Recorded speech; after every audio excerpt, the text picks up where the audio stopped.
शुरू करते हैं। सबसे पहले की डायरेक्ट इनडायरेक्ट टैक्सेस।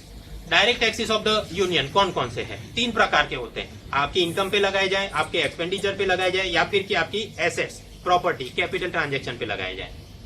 एक एक करके देखते हैं। इनकम पे लगाया जाए वो कौन सा? एक तो income tax, then corporation tax. और जो कंपनियां कॉर्पोरेशन टैक्स नहीं देना है, हमारा 0 प्रॉफिट है, उनके बुक प्रॉफिट पे लगाया जाता है MAT, that is minimum alternative tax. Third, dividend distribution tax. वो कंपनियों को भरना पड़ता है, लेकिन माथे तो जो डिविडेंड लेने वाला है शेयर होल्डर, लेकिन ये भी क्या हुआ, आपका इनकम के ऊपर लगने वाला है direct tax. Then capital gains tax, जो खरीदी करता है उसने विथहोल्ड करके देना पड़ता है, तो that is another type of dish on income. And lastly interest tax, जो कि बैंकों को देना पड़ता था, लेकिन वो रिमूव करा दिया गया बहुत सालों पहले। तो जितने भी बॉक्स में आपको येलो दिखे वो डायरेक्ट टैक्स अभी के लिए नहीं है। Next part is called expenditure. Expenditure पे लगने वाले डायरेक्ट टैक्स में एक था होटल रिसीप्ट टैक्स। अभी आप होटल में खाना खाओ तो वो सभी टैक्स लगा के खुद भरता है, दैट इज इनडायरेक्ट। लेकिन ये होटल रिसीप्ट टैक्स क्या था? आपने खाना खाया, बिल लेके फिर जाके खुद से टैक्स भरना पड़ता था, तो होटल रिसीप्ट टैक्स चला गया। फ्रिंज बेनिफिट टैक्स वो भी चला गया। गिफ्ट टैक्स वो भी चला गया, तो ये तो अभी है नहीं। नेक्स्ट इज कैपिटल प्रॉपर्टी, उस पे लगने वाले टैक्स 2 हैं, security transaction tax, commodity transaction tax एक बार। फिर वेल्थ टैक्स था, जो कि पिछले बजट में जेटली ने खत्म करा दिया। फिर था banking cash transaction tax, bank से आप 1 हद से ज्यादा पैसा निकाला तो उस पर टैक्स लगता था, वो भी चिदम्बरम लाए थे और खत्म कराया। एंड लास्टली एस्टेट ड्यूटी, जब आप मर जाए और आपका एस्टेट जो भी इनहेरिट करेगा उसने वो देना पड़ता, वीपी सिंह ने वो खत्म कराया। So direct taxes of the union पूरा क्लासिफिकेशन और कौन कौन से चले गए, ये थियरी में कुछ पूछना हो याद रहेगा, ठीक। वही चीज मैंने जरा लेआउट बदल के यहाँ कर दिया, रेड वाले मतलब वो खत्म हो गए। तो ये केंद्र सरकार के, तो राज्य सरकार के कौन कौन से डायरेक्ट टैक्स हैं? कुछ ऐसे जो आपकी इनकम पे लगते हैं, कुछ ऐसे जो आपकी प्रॉपर्टी पे लगते हैं। इनकम पे लगने वाले कौन से? एक तो agriculture income tax, then professional tax. Article 276 ऐसा बोलता है कि राज्य सरकार भी या फिर लोकल बॉडी भी चाहे तो प्रोफेशनल टैक्स लगा सकती है, लेकिन सीलिंग बनाए कितना? 1 साल में 2500 से ज्यादा नहीं। अब आज के जमाने में 2500 में तो कुछ होगा नहीं, इसलिए 14 फाइनेंस कमीशन ने बोला कि इसको बढ़ा के 12000 करना चाहिए। इससे भी क्या होगा, फीजल कैपेसिटी बढ़ेगा और अच्छा काम हो सकता है। एक बात। Then some taxes are on the property. Property पे लगने वाले कौन से? लैंड रेवेन्यू है, स्टैंप एंड रजिस्ट्रेशन ड्यूटी और property tax in urban area. वापस याद करो, सर्वे ने तीसरा रिफॉर्म क्या बोला कि प्रॉपर्टी टैक्स रिजिम को रोबस्ट करना है। 14 फाइनेंस कमीशन भी यही बोल के गया। तो ये काम किसने करने? प्रोफेशनल टैक्स या प्रॉपर्टी टैक्स, वो राज्य सरकार और नीचे लोकल बॉडी देखे, ठीक। अब कलेक्शन वाला ascending descending order. Direct tax की हम बात करें, सबसे ज्यादा माल केंद्र सरकार को कौन से डायरेक्ट टैक्स से मिलता है? कॉर्पोरेशन टैक्स से। दूसरा number income tax, third is security transaction tax.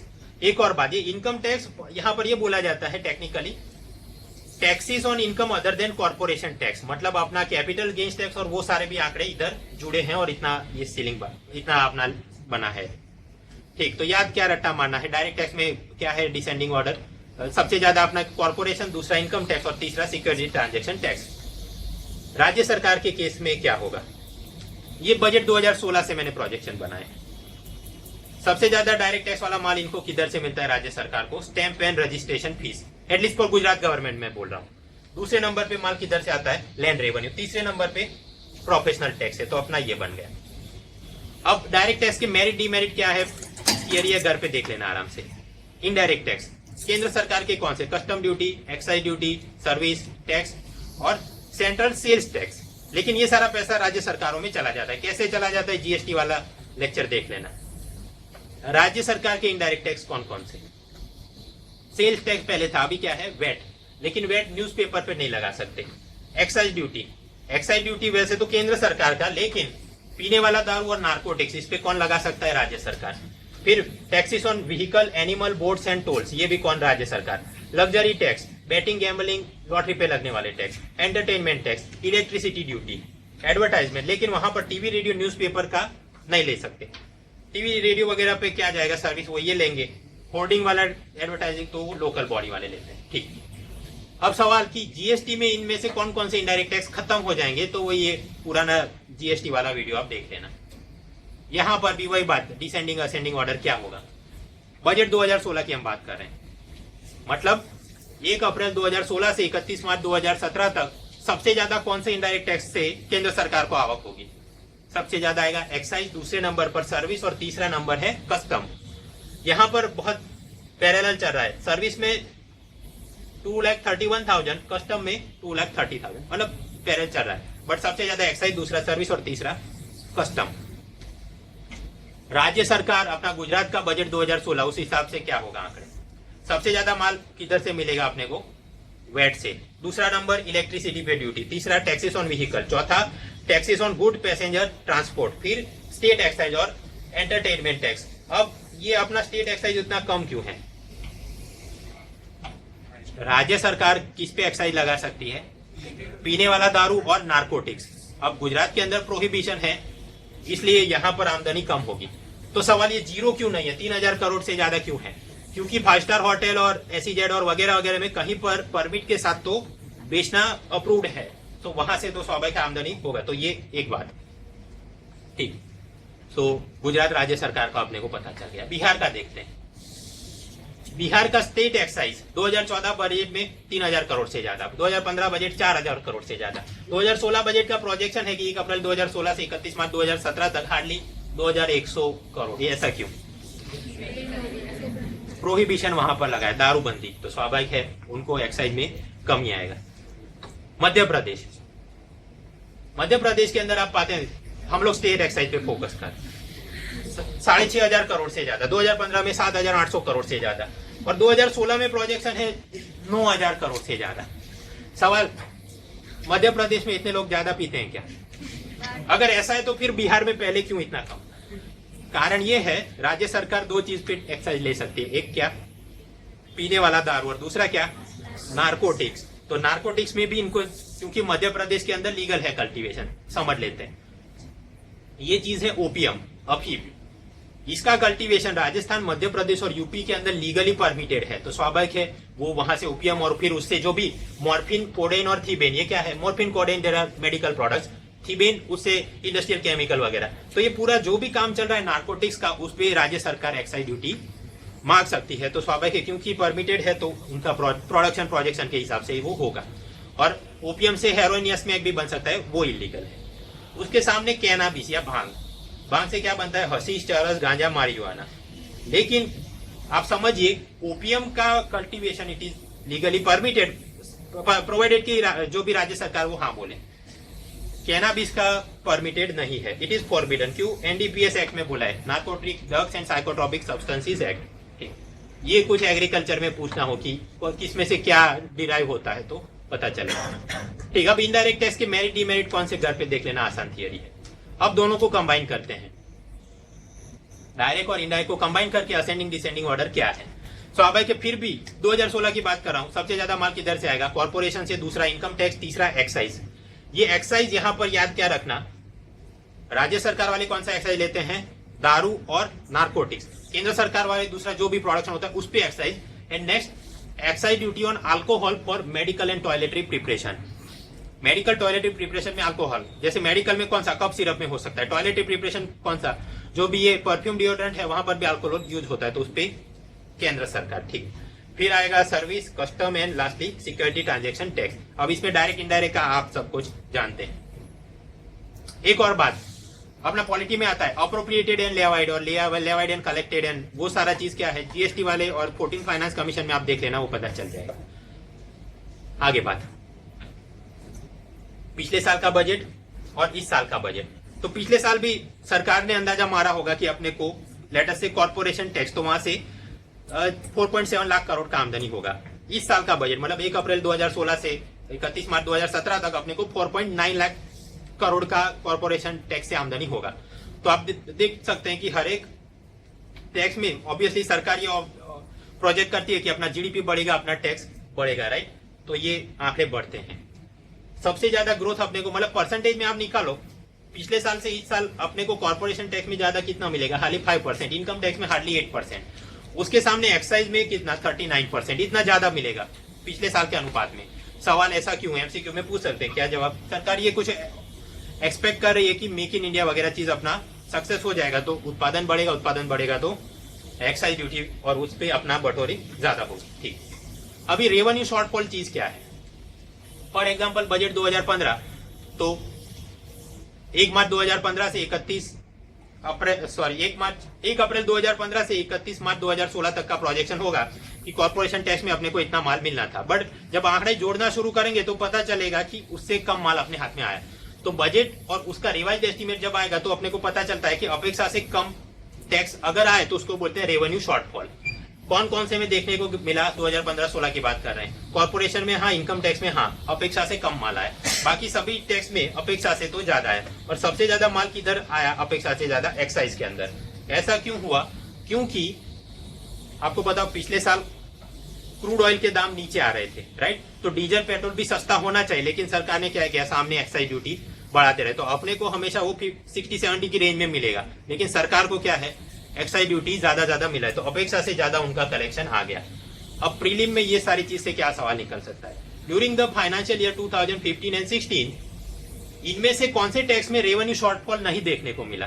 Corporation, income tax, excise duty, none of the above. तो जवाब क्या होगा? Excise duty is the right answer. ठीक, थियरी समझ लिया। अब सीधा आते बजट 2016 और वहां एक एक करके इन सभी डायरेक्ट टैक्स के ऊपर क्या बजट में नया बोला है वो देख लेते हैं। सबसे पहले शुरू करेंगे अपना इनकम टैक्स से। इनकम टैक्स के स्लैब क्या होते हैं? टैक्सेबल इनकम पे लगता है। वेरी सीनियर सिटीजन, 80 साल या उससे ज्यादा उम्र है, अप टू 5 लाख, उसने कुछ नहीं भरना है। 5 से 10 लाख में कितना? 20%। फिर होगा 10 लाख से ज्यादा है तो 30%, और 1 करोड़ से ज्यादा है तो भी क्या? 30% इनकम टैक्स और ऊपर सरचार्ज। पिछले साल सरचार्ज था 12%, उसको केंद्र सरकार ने बढ़ा के कर दिया कितना? 15%। तो इससे क्या होगा? फिजल अपना कैपेसिटी थोड़ा बढ़ेगा। एक बार अभी सीनियर सिटीजन जो कि 60 से 80 के रेंज में है, उनको 3 लाख तक का कोई इनकम टैक्स नहीं। 3 लाख से 5 लाख का स्लैब में होगा तो 10%, फिर 20 और 30, और वहां पर भी ये बात तो सभी में कॉमन। 1 करोड़ से ज्यादा है तो 30% टैक्स और उसके ऊपर 15% सरचार्ज। फिर मेरे आपके जैसे सामान्य नागरिक, वहां पर कितना? 2.5 लाख तक कुछ नहीं, 2.5 लाख से ज्यादा है, मतलब 2.5 लाख से ज्यादा अप टू 5 लाख रुपए, कितना? 10%, 5 से 10 में 20, 10 से ऊपर 30, और ये सारी चीज, और 3% एजुकेशन। तो सेस तो लगेगा किस पे? टैक्स और सरचार्ज के ऊपर। जो कि एक नई बात लेके आई सरकार, बोला कि इनकम टैक्स में अगर आपकी टैक्सेबल इनकम 5 लाख से अप टू 5 लाख है तो आपको 5,000 रुपए रिबेट दिया जाएगा। अब ये समझते हैं रिबेट चीज क्या है। सबसे पहले आप इनकम टैक्स गिनना शुरू करो। सबसे पहले आप निकालोगे अपना ग्रॉस इनकम, वहां से आप अपना डिडक्शन, डेप्रिसिएशन, एक्सेम्पशन, वो सारी चीज माइनस करना शुरू करोगे। फॉर एग्जाम्पल, पहले ये था कि हाउस रेंट के अंदर 24,000 तक माइनस कर सकते हैं, उसको केंद्र सरकार ने अब बढ़ा के बोल दिया 60,000। फायदा क्या? उतना आपने को कम फाइनल इनकम दिखेगा, जिससे कम टैक्स भरना पड़ेगा। So it is relief to small taxpayer. उसी प्रकार आप पहली बार मकान खरीद रहे हो तो जो भी होम लोन लिया उसके इंटरेस्ट में आपको 2 लाख नहीं 2.5 लाख तक का डिडक्शन मिलेगा। तो अगेन ये क्या हो रहा है? इससे स्मॉल टैक्स पेयर को लाभ। खैर, तो ग्रॉस इनकम, उससे आप अपना ये डिडक्शन, डेप्रिसिएशन, ये सब माइनस करते जाओ तो अपने को मिलता है टैक्सेबल इनकम। टैक्सेबल इनकम क्या है? 10% अपना जो स्लैब है 2.5 से 5 लाख वाला। इधर सरकार ने ये बोला कि अब तो 5 लाख रुपया आपका टैक्सेबल इनकम है तो 5,000 रिबेट मिला जाएगा। मतलब जो भी टैक्सेबल इनकम आए उस पे जो भी टैक्स, उसमें आप माइनस 5,000 कर दो। अब ये यहाँ पर ईपीएफ और वहां टैक्स वाला मुद्दा क्या, वो जब सोशल सिक्योरिटी की बात करेंगे तो देखेंगे। अभी हम लोग इसकी बात करें रिबेट, और जो भी फिर फाइनल रकम आएगी उस पर सेस सरचार्ज लगता है। जरा समझ लें, मान लो आपकी टैक्सेबल इनकम निकली 3 लाख रुपए, तो आप कौन से स्लैब में है? 10% वाले। तो इनकम टैक्स कितना भरना है?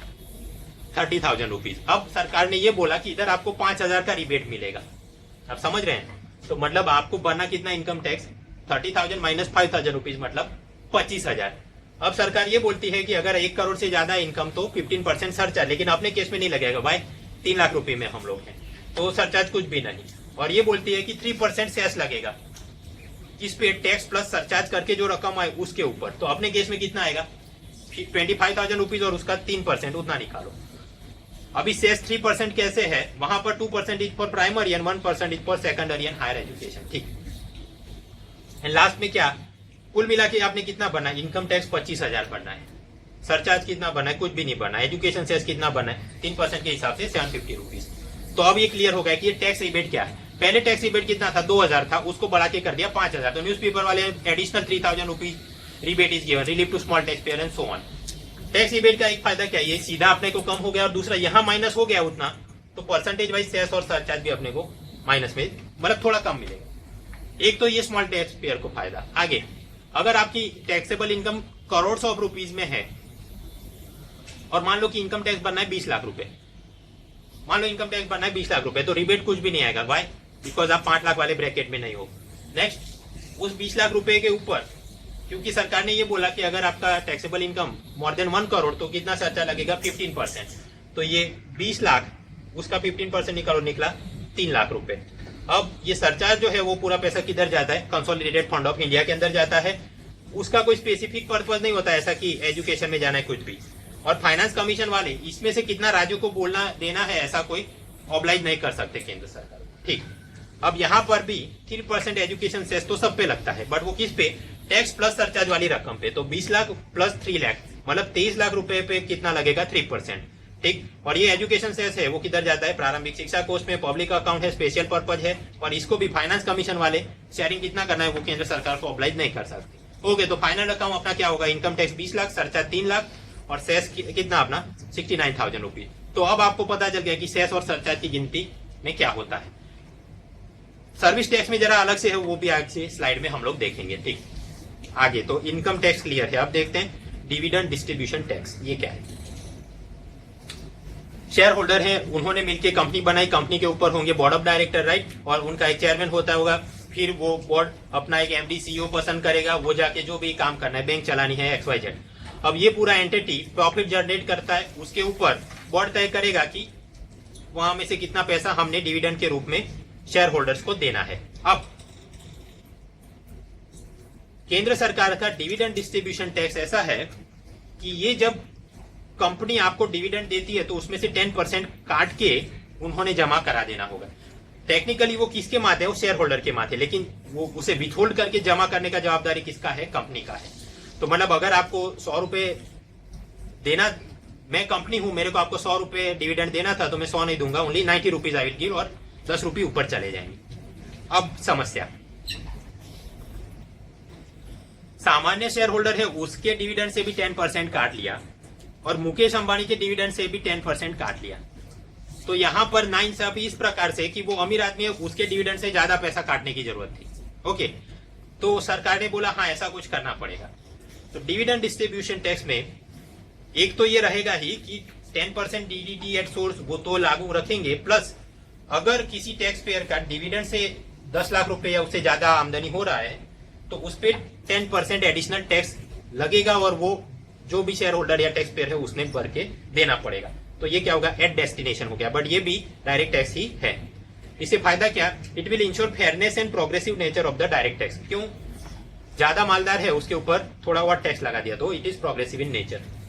ओके, तो इनकम टैक्स समझ लिया, डीडीटी समझ लिया। अब तीसरा आता है कॉर्पोरेशन टैक्स एंड मैट। सरकार ने ये बोला कि अगले 4 साल में हम कॉर्पोरेशन टैक्स को कम करते 25% तक ले आएंगे। अभी कॉर्पोरेशन टैक्स किस पे लगता है, कितना लगता है, देख लेते हैं। सबसे पहले local authority, cooperative society, partnership firm, limited liability partnership firm, 1 crore से ज्यादा जो तो 30% कॉर्पोरेशन टैक्स लगेगा। देसी कंपनी पे कितना लगता है, ऐसा 30% लगता है। लेकिन अगर आप मैन्युफैक्चरिंग कंपनी शुरू करो इस वाले फाइनेंशियल ईयर में, मतलब 1 अप्रैल 2016 या उसके बाद, तो केवल देना पड़ेगा 25%। अगर आपका टर्नओवर 5 करोड़ तक का है तो देना पड़ेगा केवल 29%। यहाँ पर भी बहुत सारी कैविएट होते हैं कि ये इतना आप नहीं क्लेम कर सकते, डेप्रिसिएशन डिडक्शन वगैरह, लेकिन अपने को चार्टर्ड अकाउंटेंट का भी परीक्षा नहीं देना, तो सब कुछ याद नहीं रखना। बट यूपीएससी के हिसाब से क्या याद रखना है, ऐसा क्यों किया, इनको 25%, 29% ये कम क्यों किया, to boost make in India, ठीक, और स्टार्टअप कंपनियों को बूस्ट करने के लिए। तो हाँ, कॉर्पोरेशन टैक्स, और वहां देसी कंपनियां जो कि या कि नया मैन्युफैक्चरिंग प्लांट लगा दो, या कि आपका टर्नओवर कम है तो ऐसे लोगों को लाभ करने के लिए। एंड लास्टली फॉरेन कंपनी, उस पर कितना लगता है, 40%। अब इन सभी पर सरचार्ज भी लगता है, तो सरचार्ज कितना लगता है, 7 to 12% या 2 to 5%, डिपेंड कि आपका टर्नओवर कितना है, ये भी अपने लिए काम करना है। एंड नेक्स्ट, इन सब पे एजुकेशन सेस लगता है, हाँ वो लगता है, किस पे, टैक्स प्लस सरचार्ज की रकम पे, तो ये भी क्लियर हो गया। अब आगे बात, स्टैट्यूटरी टैक्स रेट अगर हम गिने तो यहाँ एटलीस्ट क्या है, 30%। Statutory tax rate is 30%, but Jaitley ये बोलते हैं कि अपना effective tax rate is around 24.67%। अब ये क्या अंतर है, स्टैट्यूटरी टैक्स मतलब टैक्स सरकार आपके ऊपर कानून से ही ले सकती है। कौन सा कानून, फाइनेंस बिल, और उसका फाइनेंस एक्ट बन गया, और उससे तो मतलब आपकी मोटी सी देसी कॉर्पोरेशन कंपनी है उस पर कितना कॉर्पोरेशन टैक्स है 30%, दैट इज स्टैट्यूटरी टैक्स। सरकार को कितना हाथ में आ रहा है वो गिनना पड़ता है। उसका डेफिनेशन ये दिया, total revenue divided by aggregate tax base. तो ऐसी बड़ी कंपनी से मिलना चाहिए 30%, बट मिलना कितना रहा है, अराउंड 24%। अब ऐसा क्यों, ये चीज बड़ी है और ये कम क्यों है? ये जो बीच में अंतर है that is called revenue foregone, और या फिर बोलते हैं टैक्स एक्सपेंडिचर। ये कैसे हो जाता है?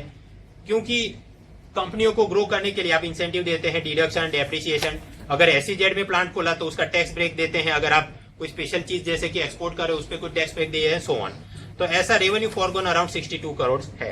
अब ऐसा भी नहीं बोल सकते कि ये खराब है ये चीज, नहीं, क्योंकि अगर हमने अलग अलग सेक्टर्स ऑफ इकोनॉमी को बूस्ट करना है तो ऑब्वियसली कुछ तो इंसेंटिव देने पड़ेंगे, एसईजेड लगाने पड़ेंगे। रिसर्च डेवलपमेंट अगर कंपनियों को बोलना है आप करो तो उनको कुछ आपने डिडक्शन वगैरह देना पड़ना है। सेम वे फॉर ऑटोमोबाइल, अगर आप चाहते हैं कि जनता पेंशन इंश्योरेंस के अंदर और चीजें खरीदे तो उनके भी टैक्स क्लेम में आपने बेनिफिट देना पड़ेगा, सो ऑन।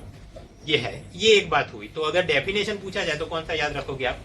ये वाला, इफेक्टिव टैक्स रेवेन्यू कितना, ये वाला, and it is less than statutory tax, तो that statement is also right. और उसका रीजन आप बोल सकते हो ये वाली चीज।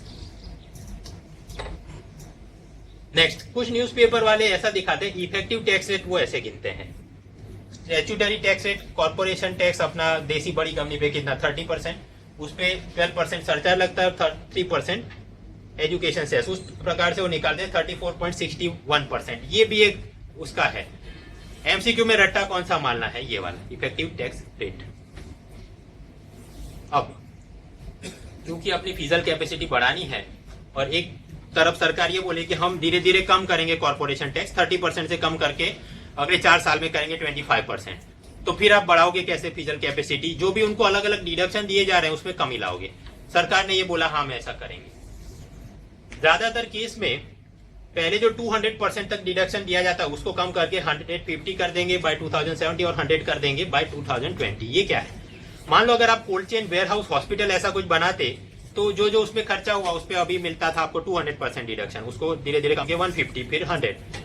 सेम वे रिसर्च के लिए पैसा, एसईजेड, XYZ थिंग, तो वो हम कम कराएंगे। एक्सेलरेटेड डेप्रिसिएशन, उसका भी सीलिंग फिक्स कर दिया। ठीक, ये सब भी रट्टा नहीं मारना है, याद क्या रखना है कि phasing out of deduction for companies. और ऐसा क्यों करना है? To augment the physical capacity. ठीक, प्रिजम्पटिव टैक्सेशन, ये एक चीज क्या है? मान लो कोई ऐसी एमएसएमई कंपनी है जिसने अपना कंपनी एक्ट में पब्लिक लिमिटेड, प्राइवेट लिमिटेड में रजिस्ट्रेशन नहीं किया है और अप टू 2 करोड़ वो उनका टर्नओवर है, या फिर कोई प्रोफेशनल है, सीए, लॉयर, डॉक्टर, कोचिंग वाला, जिसका up to 50 lakh tax received है। ऐसे लोगों पे प्रिजम्पटिव टैक्सेशन लागू होता है। इन लोगों को अलग से अकाउंट, ऑडिट, एक्सपेंडिचर का ये खाता, ये वो सब कुछ करने का जरूरत नहीं है। मान ये लिया जाता है कि इनका टैक्सेबल इनकम कितना है। फॉर एग्जाम्पल ये एमएसएमई कंपनी, तो ये मान लिया जाएगा कि जो भी उसका टर्नओवर है उसका 8% गिनो, या फिर कि ये जो प्रोफेशनल है उसका जितना भी रिसीव्ड है उसका 50% गिनो। That will be presume to be that taxable income या प्रॉफिट, और उसके ऊपर जो भी टैक्स भरना है, सरचार्ज, एजुकेशन सेस, वो गिना जाएगा। सो ये क्या है? Presumptive taxation system. खैर अपने को याद क्या रखना है कि इसके अंदर भी कुछ डिडक्शन, डेप्रिसिएशन वगैरह ट्वीक किए गए और उन सबको खास करके स्टार्टअप कंपनी और ऐसे प्रोफेशनल को आगे लाने के लिए मदद किया गया। और क्या क्या स्टार्टअप कंपनियों के लिए मदद की गई? आपने वहां पर निवेश किया तो उस पर कैपिटल गेन्स टैक्स नहीं लगेगा। ये स्टार मतलब कुछ वहां पर कैवियट्स है, अपने को चार्टर्ड अकाउंटेंट का एग्जाम नहीं देना है तो याद नहीं रखना। नेक्स्ट, अगर आप ऐसा कोई स्टार्टअप कंपनी है, भारत के अंदर आप कोई चीज का पेटेंट करा दो, स्वाभाविक है पूरे विश्व में उसका यूज होगा तो रॉयल्टी का पैसा आएगा। उस रॉयल्टी के पैसे पे कितना टैक्स लगेगा? ओनली 10%। और पहले 3 सालों तक ये स्टार्टअप कंपनी वालों को जो भी प्रॉफिट होगा उसका 100% डिडक्शन मिलेगा, लेकिन मैट भरना पड़ेगा। ठीक, सब कुछ भी याद नहीं रखना, थोड़े मुद्दे स्टार्टअप में कुछ काम में आ जाए। अब सवाल, मिनिमम ऑल्टरनेटिव टैक्स क्या है, मैट क्या है? कुछ कंपनियां ये डिडक्शन, एग्जेम्पशन, इन सब का लाभ लेके वो अपना अकाउंट को कैसा मेंटेन करेगी कि उसको जीरो प्रॉफिट दिखेगा। They are called zero profit company, और वो ऐसा इसलिए करेंगे ताकि उनको कोई टैक्स ना भरना पड़े। ठीक, तो ऐसी कंपनियों पर भी कुछ टैक्स तो लेना पड़ेगा। तो 87 में राजीव गांधी लेके आए मिनिमम कॉर्पोरेशन टैक्स।